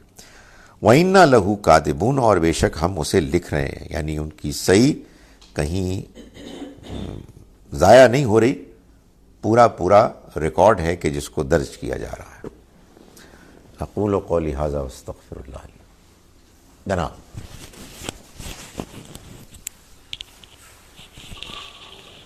سر 2 سوال ہیں سر. پہلا سوال تو سر یہ کہ یہ جو جن انبیاء کا جہاں ذکر ہوا، اسپیشلی جب ہم نے ان آیات کا آغاز کیا، تو حضرت اسماعیل کے ساتھ ہی حضرت ادریس کا ذکر ہوا اور ساتھ ذوالکفل کا. آپ نے کہا کہ ہم ان کا ایگزیکٹلی حال نہیں جانتے ہیں ہم ان کا، تو سر جو خارج سے باتیں ہمیں پتہ چلتی ہیں جس کا آپ عموماً ذکر کرتے ہیں، بائبل میں حضرت ادریس کا ذکر ہوگا جو ہم ان کے بارے میں جانتے ہیں کچھ؟ اور کیا سر یہ جو پری ابراہمک ہیں یہ، یا ان کا جب تینوں کو اکٹھے بیان کیا ہے تو یا تو سارے ایسے لگتا ہے کہ حضرت ابراہیم کے بعد آنے والے ہیں یہ سب انبیاء؟ اسی طرح یونس کا بھی آگے حضرت یونس علیہ السلام کا بھی ذکر ہے. جی، اگر کوئی علم میں ہوتی بات بائبل کے ذریعے سے تو اس کو مطلب اگر آتی تو بیان کر دیتا میں. یعنی میرے بیان نہ کرنے کا یہ مطلب نہیں ہے کہ سارا مواد جو ہے وہ کھنگال لیا ہے اور کچھ نہیں ملا. نہیں، یقیناً ظاہر ہے یہ ریسرچ کی کمی ہے اور اس میں مزید ڈھونڈنا چاہیے، کوریدنا چاہیے. یقیناً کہیں نہ کہیں انفارمیشن ہوگی، لیکن مشہور انفارمیشن ہمارے پاس نہیں ہے جو ویل نون سورسز ہوتی ہیں. مگر آبویسلی حوصلہ مند ریسرچرز کے لیے یہی تو موقع ہوتا ہے کہ وہ پھر خم ٹھونک کے بیٹھیں اور اس کی تحقیق کریں. مگر فی الحال کوئی بہت کلیئر بات نہیں کہی جا سکتی. بائبل میں بھی جو ببلکل نیمز ہیں ان میں اس کے قریب کوئی بظاہر نہیں لگتا. لیکن اگین یہ ظاہر ہے کہ غور و فکر اور ریسرچ کی کمی ہوگی.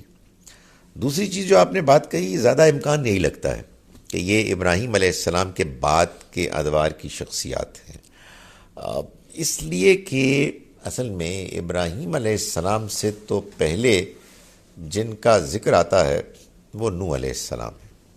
اور معلوم ہوتا ہے کہ نوح علیہ السلام کے بعد پھر جب ابراہیم کا ذکر آتا ہے تو پھر انہی کا ایرا ہے جو چلا آ رہا ہے.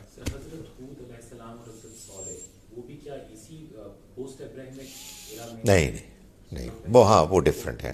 وہ اصل میں ہود اور صالح علیہ السلام جو ہیں ان کا معاملہ یہ ہے کہ اہل عرب ان سے واقف تھے. یعنی اہل عرب کے ہاں ان کے بارے میں شاعری میں، ان کے فولکلورز، لیجنڈز میں ان کا بہت ذکر تھا. یعنی وہ جو ان کا ولن تھا کیڈر، وہ اس کا بھی ذکر آتا ہے اور جو واقعات ہوئے ان کی تفصیلات بھی آتی ہے. وہ الگ ہیں. وہ تو آپ کو معلوم ہے کہ جب اللہ تعالیٰ بات بیان کرتے ہیں رسولوں کی اور ان کے اوپر اتمام حجت کے بعد عذاب کی، تو 6 رسول ہیں بار بار آتے ہیں: نوح، ہود، صالح، لوط، شعیب اور موسیٰ علیہ السلام. یہ تو کنسسٹنٹلی ان کا ذکر. یہاں جو ہم دیکھ رہے ہیں، یہاں معلوم ہوتا ہے کہ یہ اب بنی اسرائیل کے پیغمبر ہیں جن کا ذکر ہے، اور ظاہر ہے ان کے واقعات ہیں. اور قرآن کے بیان سے معلوم ہوتا ہے کہ کچھ تو وہ ہیں کہ جن کا ذکر ویل نون مشہور ہے، جیسے کہ یونس علیہ السلام، اور کچھ وہ ہیں کہ جن کو کہ کسی وجہ سے ہمارے پاس ان کی انفارمیشن پوری نہیں آئی. یہ بالکل ممکن ہے کہ اہل عرب ان کے احوال سے واقف ہوں، یہ ہو سکتا ہے. لیکن وہی بات ہے نا کہ تحقیق کا میدان ختم نہیں ہوا. اگر حروف مقطعات میں نون کا مطلب معلوم ہو گیا اور نون کے معنی اور سورہ مبارکہ جس سے کہ نون شروع ہوتا ہے، یعنی سورہ شروع ہوتی ہے نون سے، ان میں اگر دونوں میں معنی کی مطابقت مل گئی تو اب یہ ایک ہے نا انسینٹیو کہ آپ دوسری صورتوں میں بھی ایسا ہی دیکھیں. لیکن ظاہر ہے کہ یہ ایک الگ میدان ہے. My query is about capital punishment. It seems quite contrary to the kind, generous and forgiving attitudes of Allah. As benefit of doubt, individual circumstances and may not intentionally had killed or in self-defense must be considered, and it seems hideous to hang someone as everyone must be given a chance to live and repent. دیکھیں اگر آپ جس کو کہتے ہیں نا شریعت، اس کو آپ جب دیکھتے ہیں اور سمجھتے ہیں تو شریعت بائی ڈیفینیشن اس قانون کو کہتے ہیں جو اللہ تعالیٰ نے بیان فرمایا ہے ان معاملات میں جن معاملات میں انسان خود ڈسپیوٹ کرے، انسان کی عقل صحیح فیصلے تک نہیں پہنچ سکتی. آپ نے تو بہت شاندار طریقے سے، زوردار طریقے سے اس شخص کے ساتھ ہمدردی کا اظہار کر لیا کہ جس نے دوسرے بندے کو مارا، لیکن جس کو مارا اور اس کے خاندان کے ساتھ آپ کس قسم کی ہمدردی کا اظہار فرمائیں گی؟ ہے نا یہ مسئلہ کہ آپ کو تو اس بندے کے ساتھ ہمدردی ہو گئی جس بندے نے ایک دوسرے بندے کو مار دیا. اللہ تعالیٰ اس موقع پر یہ کہتے ہیں کہ وَلَكُمْ فِي الْقِصَاصِ حَيَاتٌ، تمہارے لیے اس قانون میں زندگی ہے. یا اولی الالباب، اے عقل والو، لعلکم تتقون، غالباً تاکہ تم بچو. یعنی مطلب یہ ہے کہ آپ نے اگر اس طرح سے قاتلوں کو کنسیشنز دینا شروع کر دیا تو پھر ایک تو ہمدردی یہاں ہوئی ہے، آگے کی قتل بھی آپ نہیں روک سکیں گے. قتل پہ قتل پہ قتل ہوں گے. ایک بندہ اگر قتل ہو جائے قتل کے بدلے میں، یہ برا سودا نہیں ہے اگلے قتل کی وارداتوں کو روکنے کے لیے. اب یہ ہے نا، اس میں ہماری عقل چھوٹی ہے، اس میں ہم ڈیبیٹ کرتے رہیں گے، کچھ آپ کی طرح کے لوگ ہوں گے، کچھ ہماری طرح کے لوگ ہوں گے، تو فیصلہ نہیں ہو پائے گا. تو شریعت اصل میں ہے ہی ان احکام کا نام، اور وہ چند ہیں کہ جس میں اللہ تعالیٰ نے اپنا فیصلہ سنا دیا ہے. تو جناب جب اللہ نے اپنا فیصلہ سنا دیا ہے تو بس ہو گئی بات. آپ کرتے رہیں ڈیبیٹ، میں یہ نہیں کہتا، لیکن اس کے فیصلے کو مان لیں. ہیونگ سیڈ دیٹ، اس میں آپ نے جو بہت سے امکانات بیان کیے ہیں ان سب کے بارے میں بندہ ناچیز کا کہنا یہ ہے کہ اگر واقعی کوئی ایسی چیز ہے تو پھر قتل نہیں کیا جائے گا. بھائی اگر بینیفٹ آف ڈاؤٹ دیا جا سکتا ہے تو پھر تو نہیں قتل کیا جائے گا. اگر سرکمسٹانسز ایسے تھے کہ سیلف ڈیفنس میں کی ہے تو قتل نہیں کیا جائے گا.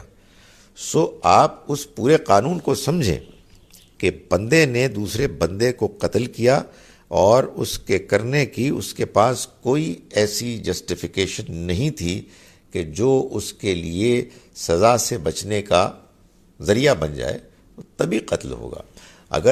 اگر ایویڈنسز کم ہیں، معلوم ہوا کہ 100% یقین نہیں ہے، تو تبھی چھوڑ دیا جائے گا. لیکن اس کا کیا کیجئے کہ یہ بات بالکل واضح ہے کہ اس نے قتل کیا ہے، تو اس کو چھوڑنے کا مطلب یہ ہے کہ مستقبل کے قاتلوں کو آپ دے رہے ہیں چھوٹ. انسان بڑا کمزور ہوتا ہے اصل میں. عام حالات میں تو آدمی اس طرح نہیں سوچتا، کسی موقع پر جب اس کے اوپر بھوت سوار ہو جائے کہ میں نے یہ کرنا ہے، تو ایک ہی چیز ہوتی ہے، وہ ہے ڈیٹرنس، یعنی ڈیٹر کرنے والی کوئی چیز ایسی ہو کہ نہیں میں نہیں بچوں گا. لیکن سر یہ بھی تو ہو سکتا ہے کہ وہ چاہ ہی نہ رہا ہو. جیسے حضرت موسیٰ قتل تو نہیں کرنا چاہ رہے تھے لیکن ان کا ہاتھ لگا اور وہ نہیں، نیور. اسی طریقے سے بھی پاسبلٹی. ہاں، تو وہ تو اصل میں قتل خطا ہوتی ہے، اس پہ تو یہ سزا ہے ہی نہیں نا. یعنی یہ تو قتل عمد ہے اور اس کے بعد کوئی اور انسان کے پاس ایکسکیوز بھی نہیں ہے. یہ ہے میری گزارش اس میں. جی ارشاد. جب بھی سر ذکر آتا ہے کہ رحم مادر میں اللہ کی روح پھونکی جاتی ہے، تو سر یہ سوال پھر اس سے اٹھتا ہے، جو روحانیت کے جو ماننے والے بہت ہیں وہ اس طرح بندے کی روح کا اللہ سے جو کنیکشن بناتے ہیں، تو یہ کیا سر یہ ادھر سے وہ جسٹیفیکیشن لیتے ہیں کیونکہ بہت سارے لوگ ہیں جیسے کہتے ہیں کہ عرس کو کہا جاتا ہے کہ اس اللہ کا جو ولی تھا اس کی روح جا کر اللہ سے مل گئی اور وہ اس کو سیلیبریٹ کرتے ہیں. تو کچھ آپ اس کے بارے میں کچھ اشارت کریں گے؟ خالق حقیقی سے جا ملے اور ان کا وصال ہو گیا. وصال سمجھتے ہیں نا, وصل, جڑ گئے بھائی. کروڈ جو ہے نا اس کی پریزنٹیشن, کیونکہ اصل میں تو وہ بڑے تمیز سے اس کو پیش کیا جاتا ہے, مگر کروڈ پریزنٹیشن یہ ہے اس فلسفہ وحدت الوجود کی کہ وجود ایک ہی ہے, یعنی اور کچھ بھی نہیں ہے. تو ہم کیا ہیں؟ ہم اصل میں ہم کیا, پوری کائنات اس کے وجود کا ایک حصہ وہاں سے نکل کے تو مختلف سٹیجز سے ڈی جنریٹ ہو کے یہاں تک پہنچا ہے. اب ساری سٹرگل کیا ہے؟ ساری سٹرگل یہ ہے کہ آپ کسی طرح سے وہاں واپس پہنچ جائیں. کیسے؟ اپنے آپ کو یہاں کی ان گندگیوں سے پاک کر کے. اب گندگیاں تو بہت لگی ہوئی ہیں, تو اس پاک کرنے کا جو عمل ہوگا وہ ہوگا وہ سلوک کی منازل, وہ ریاضتیں جن میں انسان اپنی ان انسانی اوصاف سے, انسانی جو اس کے اندر خامیاں ہیں ان سے بلند ہو کر وہ سپر ہیومن بنے گا. تو یہ جو ہمارے مادہ ہے, یہ جو ہمارا مادہ ہے, یہ رکاوٹ ہے. یہ نہ سمجھیں کہ میں ان کے میں حق میں تقریر کر رہا ہوں, میں صرف سنا رہا ہوں. ایک مرتبہ اسی طرح کا میں تقریر کر رہا ہوں, یار آپ تو کچھ اور باتیں کرنی شروع ہو گئی. نہیں, میں وہ سمجھا رہا ہوں.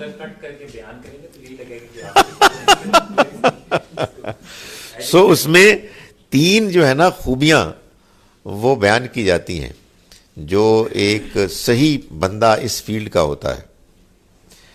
قلت طعام, کم کھانا, قلت کلام, کم بولنا, اور قلت منام, کم سونا. تو آپ اپنے اوپر ان ریاضتوں کے ذریعے سے پھر وہ کیفیات اور تجلیات پانے لگتے ہیں جس سے آپ کو محسوس ہوتا ہے کہ آپ بالآخر آپ جڑ جائیں گے. تو یہ جو اس نقطۂ نظر کے لوگ ہیں, جنت جہنم کا تو وہ اپنی پرائیویٹ مجالس میں مذاق اڑاتے ہیں, ریکارڈ لگاتے ہیں, وہ کوئی چیز نہیں ہے. یہ تو عام لوگوں کی کو ذرا انسینٹیو دیا ہوا ہے. اصل چیز جو ہے وہ اللہ کے ساتھ ملاقات ہے.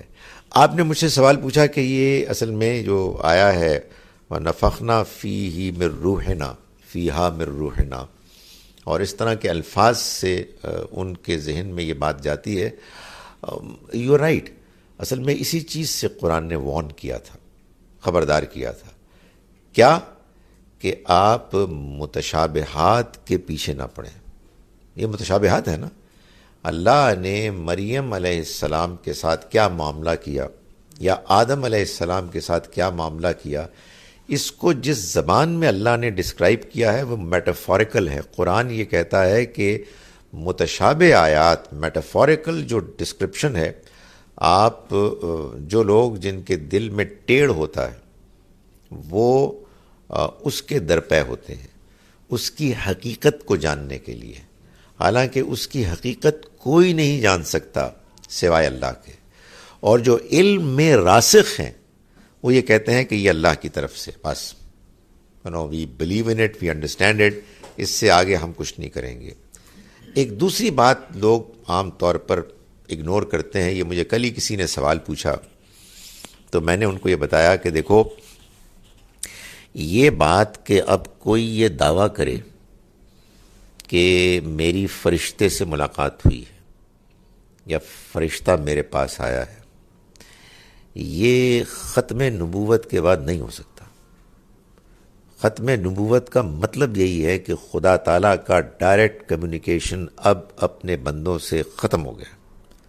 اب اللہ کے آخری پیغمبر صلی اللہ علیہ وسلم نے جو پیغام پہنچا دیا ہے, جو دین دے دیا ہے قرآن میں, سنت میں, اور اس کی وضاحت فٹ نوٹ وضاحت حدیث میں, یہی ہے کہ جو ہمارے لیے قیامت تک کے لیے اب رہنمائی ہے.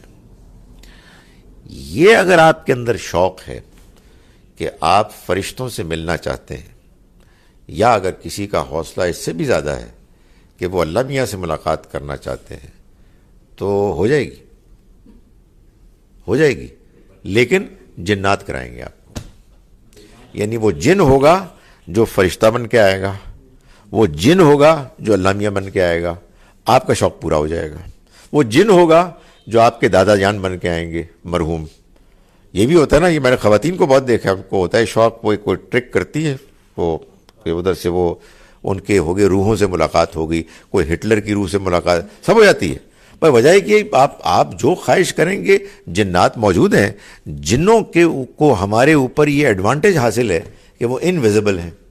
دوسری ایڈوانٹیج یہ حاصل ہے کہ وہ آپ کے دل میں پکچرز بنا سکتے ہیں. اور تیسری ایڈوانٹیج یہ حاصل ہے کہ انسانوں کی ایک بہت بڑی تعداد اتنی بڑی بے وقوف گدھی ہے کہ ان کی بات مان لیتی ہے. تو بڑی ایڈوانٹیج. تو اللہ تعالیٰ نے فرمایا یوسوسو فی صدور الناس، وہ انسانوں کے اندر وسوسہ اندازی کرتے ہیں. جزاک اللہ فار دس کلیریفیکیشن سے، یہ بہت زبردست آپ نے بات کی. یہ ساری لاجک سمجھ آ رہی ہے. یہ جتنا پیرافرنیلیا ہمارے دائیں بائیں نظر ہمیں آتا ہے، جو اسی نام پر ہی چل رہا ہے، جو بہت سارے عالم لوگ عالم کہلاتے ہیں، عالم نہیں عالم. آپ میرے اس سوال کے جواب کی تعریف سے آپ نے ایک جرم کا اعتراف کر لیا ہے، اور وہ یہ کہ آپ نے میرا آرٹیکل نہیں پڑھا. ایکسپیرینسنگ جن. ارے ہاں، تو اس میں نے یہی تو لکھا ہے. And what about that law in which if heirs and guardians on their own will can take handsome amount to forgive the murderers, isn't it unfair on the part of the poor who can't pay back for their mistake on crime? دیکھیں، اس کے بارے میں بھی غلط فہمی ہے. دو غلط فہمیاں ہیں. ایک غلط فہمی یہ ہے کہ یہ ہر کرائم، ہر مرڈر میں ایسا ہو سکتا ہے. نہیں، پہلے معاشرہ یعنی یا تو جج یا قاضی اپروو کرے گا کہ یہ مرڈر وہ نہیں ہے جس میں کہ ہم اس کی فیملی کو یہ کہیں گے کہ تم معاف کرو گے یا نہیں کرو گے، یعنی خون بہا لے کر. یعنی یہ نہیں ہو سکتا کہ کوئی رئیس زیادہ اٹھے اور وہ کسی بیچارے کو قتل کرے اور پھر اس کی فیملی کو پریشرائز کر کے پیسے دے کے تو چھڑوا لیا جائے. کوئی ریمنڈ ڈیوس آئے گنڈا اور وہ بندے مارے اور پھر پریشر ڈالا جائے اور فارغ کر دیا ہے. نہیں، پہلے یہ ہوگا کہ یہ دیکھا جائے گا کہ کیا یہ مرڈر اس طرح کا ہے کہ جس میں لواحقین کو یہ موقع دیا جا سکتا ہے کہ وہ خون بہا لے کے اور اس کو چھوڑ دیں. یہ تو سب سے بڑا تماشا تو ہمارے ہاں وہ ہوتا ہے کہ جس میں معاف کرنے والا ظالم خود مرڈر ہوتا ہے.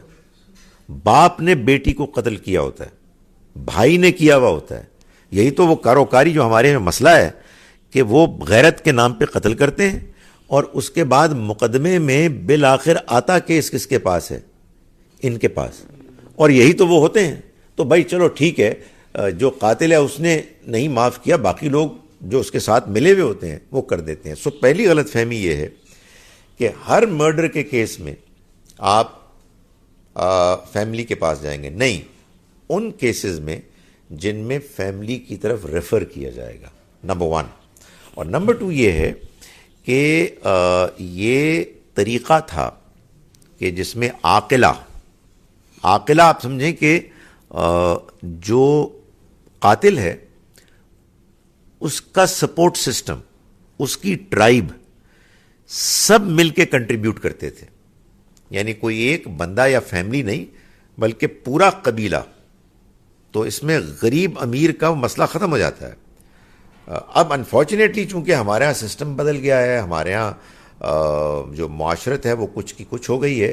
تو اب ہم کو چنانچہ اس کے نتیجے میں یہ سوچنا چاہیے کہ کیسے ہم اس کو دوبارہ ریوائیو کریں. اس لیے کہ ایک زمانہ تھا کہ جب اگر کوئی شخص کسی قبیلے کو بلونگ کرتا اور وہ کوئی گڑبڑ کرتا تو صرف وہی نہیں پورا قبیلہ اس کے لیے رسپانسبل ہوتا, کنٹریبیوٹ کرتا.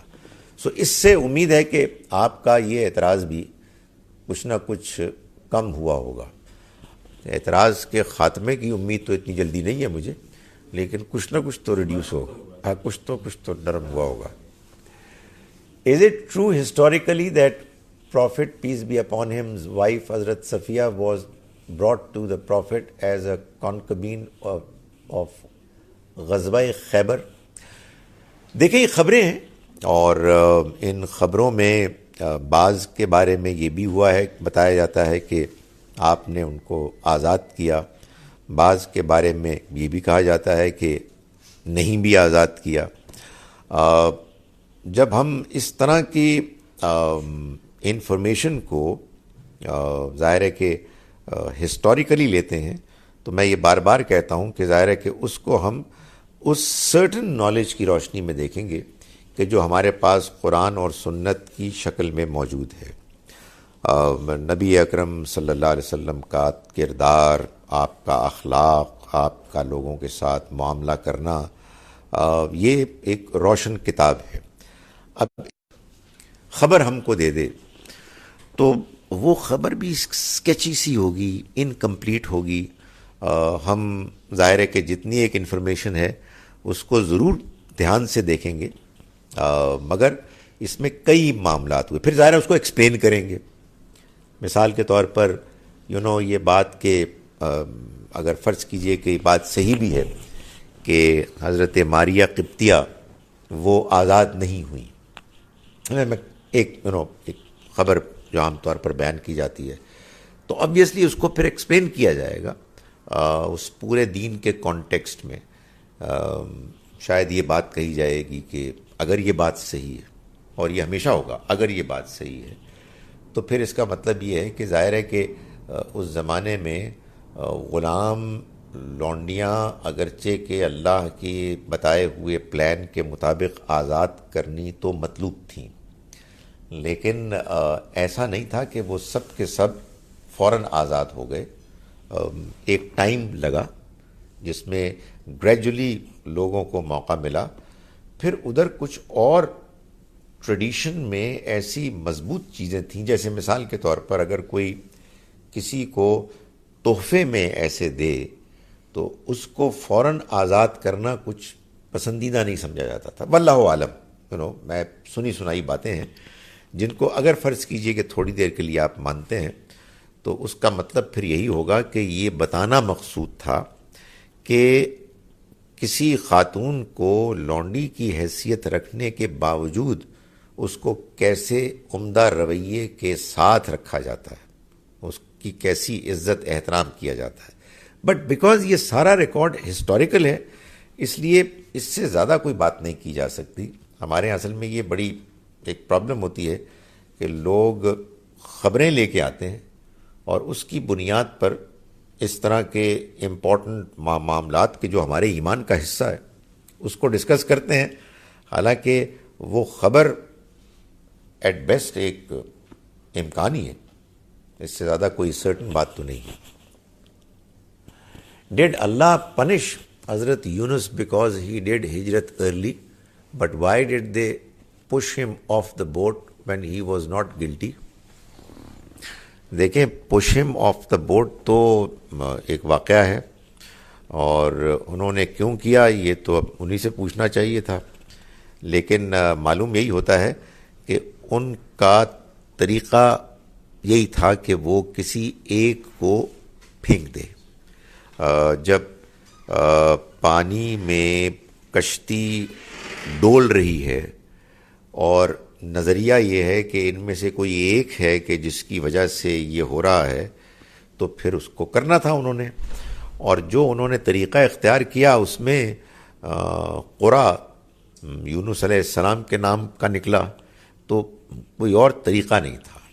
آپ نے پوچھا کہ اللہ تعالیٰ نے یونس علیہ السلام کو سزا دی.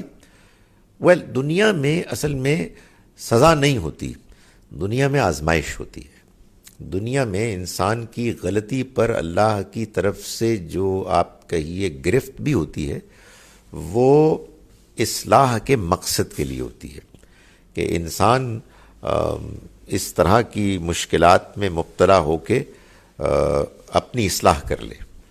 سزا تو اصل میں آپ اس کو کہیں گے کہ جس میں ایک شخص کے خلاف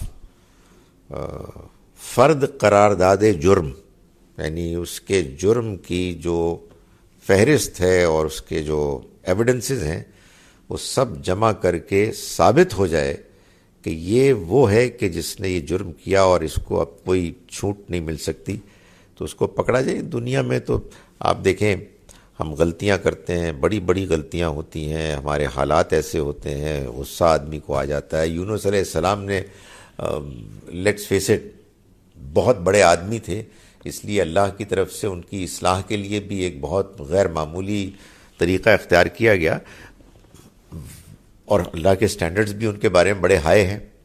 ورنہ انہوں نے کیا کیا؟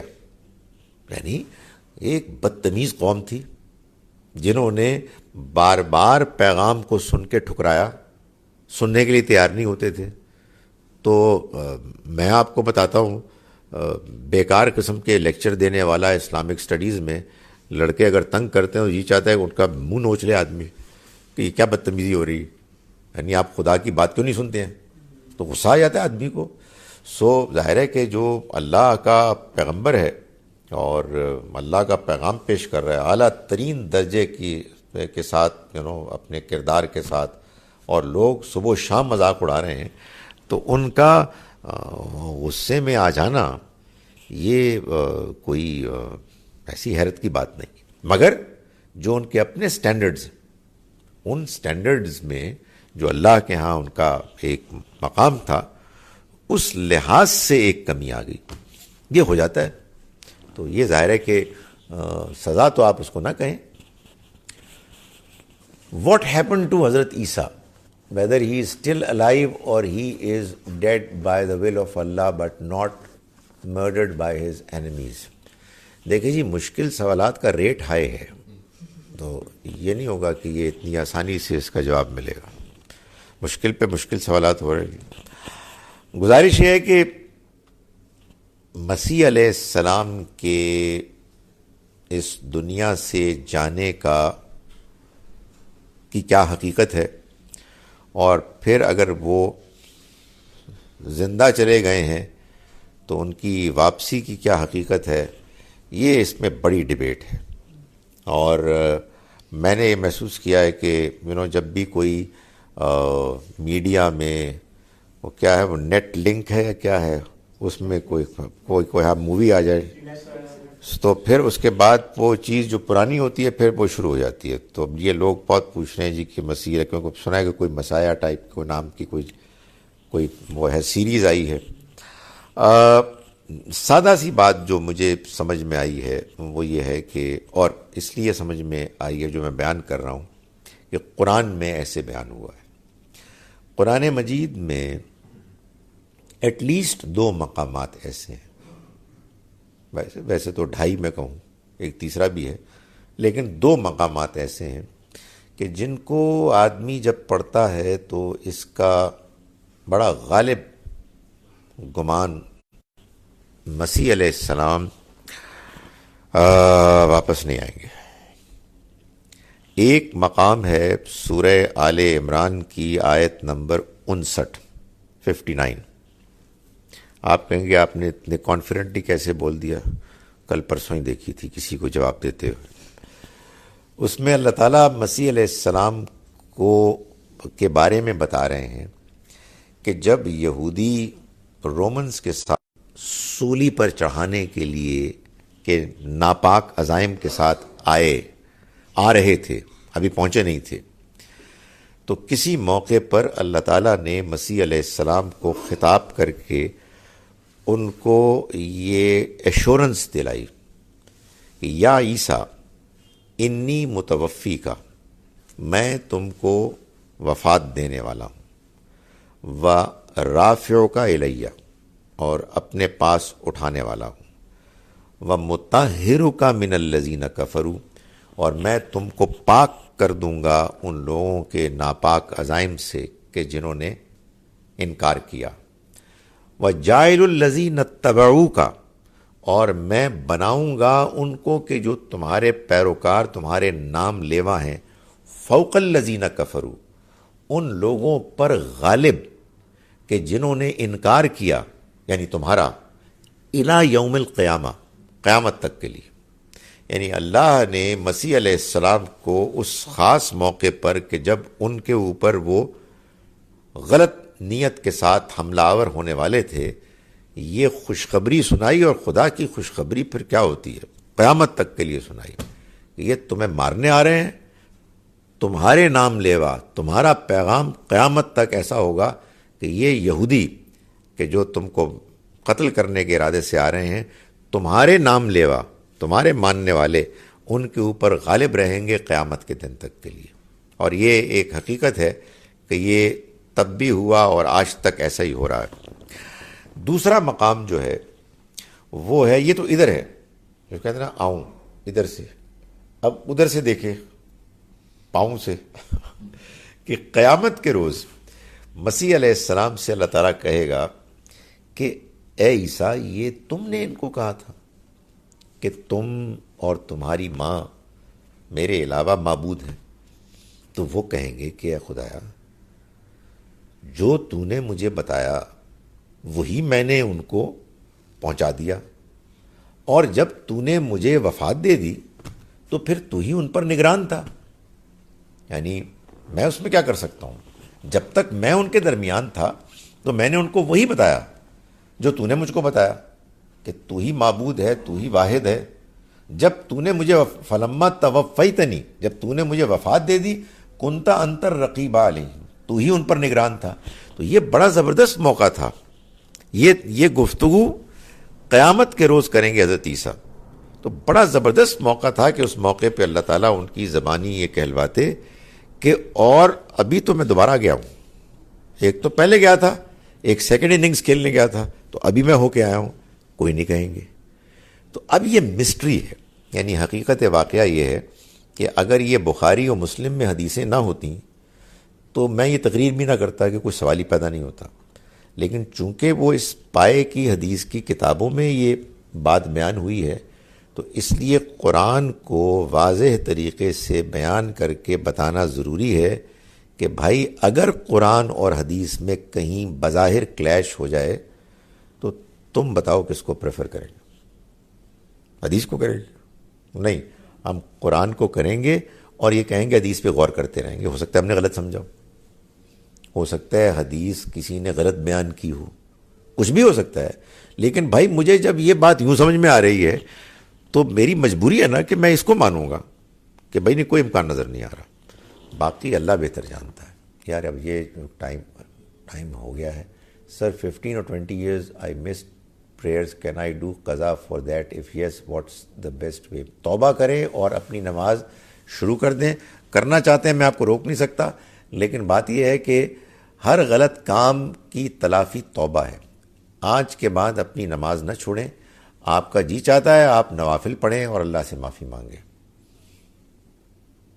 نہیں تو کافی لمبی چوڑی چیزیں ہیں، یہ تو نہیں ختم ہوں گی. سو میرا خیال اسی پہ ختم کریں کیونکہ 8:45 تک ہمیں کرنا ہوتا ہے. اقول قولی ھذا واستغفر اللہ لی.